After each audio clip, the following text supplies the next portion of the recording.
Hi everyone, my name is Melissa van Dijk, and in today's video I want to continue the thought from my last video, where I talked about why the same food did not always cause the same reaction for me when it came to my acne breakouts. So basically the message was that sometimes something seemed completely fine, and then another time the same food category seemed to break me out. For example, I could eat pizza one day and nothing obvious happened. But then on another day, it suddenly did not work anymore and my skin became more reactive. And what I eventually realized after tracking everything very closely was that the issue was not always the specific food itself. It was the environment in which that food was eaten. So what really mattered was how much sodium I had that day or even the days before. It mattered how many potassium-rich whole foods I was eating. And that is exactly why I want to talk about processed foods today.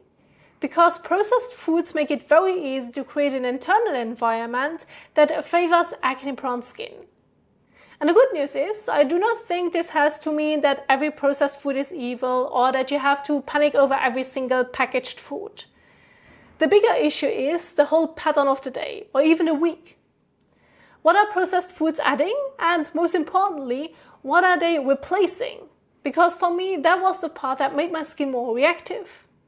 Processed foods made it very easy for me to eat more hidden sodium, more added sugar, and fewer potassium-rich whole foods without even realizing it. And over time, that created a more reactive skin environment. So I want to show you this with a few images, because I think once you actually see it, the issue becomes much easier to understand. So let's look at the first example, which is a simple processed food day. For breakfast, scrambled eggs with a processed cheese and a sandwich bread. Then a protein bar as snack. For lunch, a ready-made meal. Then chips and pretzels as another snack. And pasta for dinner. Now this doesn't even look extreme. It is not someone only eating fast food. It can honestly look like a pretty normal day. But when you put the whole day together, the pattern becomes much clearer. There's a lot of hidden sodium sitting around.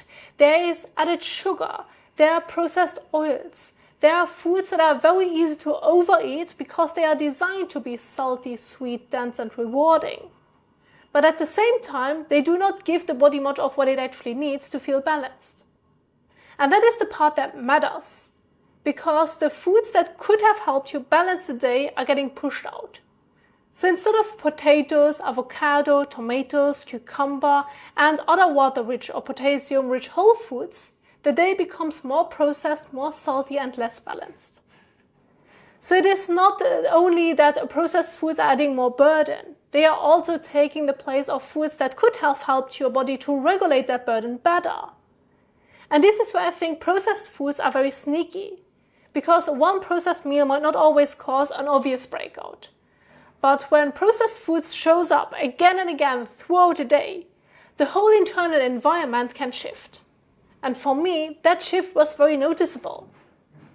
Now the processed food was not the one single cause by itself, but it created that environment very easily. More hidden sodium, less potassium-rich whole foods, more fluid retention, more puffiness, more reactivity. And once my body was already in that state, even small things were enough to trigger a breakout.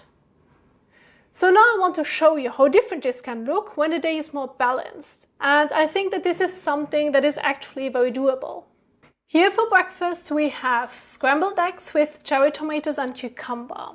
Then plain yogurt as a snack. For lunch, boiled chicken with potatoes and avocado. Then a banana as a snack. And for dinner, a burger patty with feta, potatoes and eggplant. And this is not about copying these exact meals, although you can if you like them. But it is more about recognizing the pattern, because now the day looks completely different. The meals are built around simple whole foods with more potassium-rich and water-rich foods, and less hidden sodium coming from packaged foods. So the body has a completely different day to deal with. Less processed food load, more fresh whole foods, so more foods that actually support the body. And this matters not only for breakfast, lunch and dinner, but also for snacks. Because this is where I think a lot of people get stuck without realizing it. You may look at your main meals and think, okay, I'm eating pretty well. But then in between those meals, there's still a protein bar, some crackers, chips, something packaged, something salty, something that does not look like a big deal in that moment. And I'm really convinced that one snack like that is not a problem. The issue is that those little things can keep the same pattern going throughout the entire day.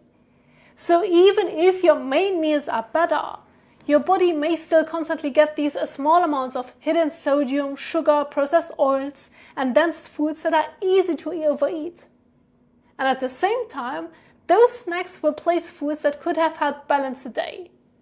So without realizing it, the day slowly shifts back into the same processed food pattern again. That is what I want you to pay attention to. Because from my experience, it is not always the obvious fast food meal. It can be the bread in the morning, the processed cheese, the sauce, the protein bar, the crackers, the salty snack, the ready-made meal, and then something packaged again later. None of it looks extreme by itself, but together it can create a day where your body gets more hidden sodium, sugar, processed oils, and dense foods, while getting fewer fresh water-rich, potassium-rich whole foods. And for me, that was the pattern that mattered. The biggest change was not finding one perfect food to avoid. It was changing what my day was built around. Less processed food in the background and more simple whole food meals at the center. So essentially simpler meals that made my body feel less puffy, less heavy, and less reactive. And once that environment changed, my skin finally started to calm down. So I hope this video helped you see processed foods in a more practical way. Thank you so much for watching, and I will see you in the next one. Bye!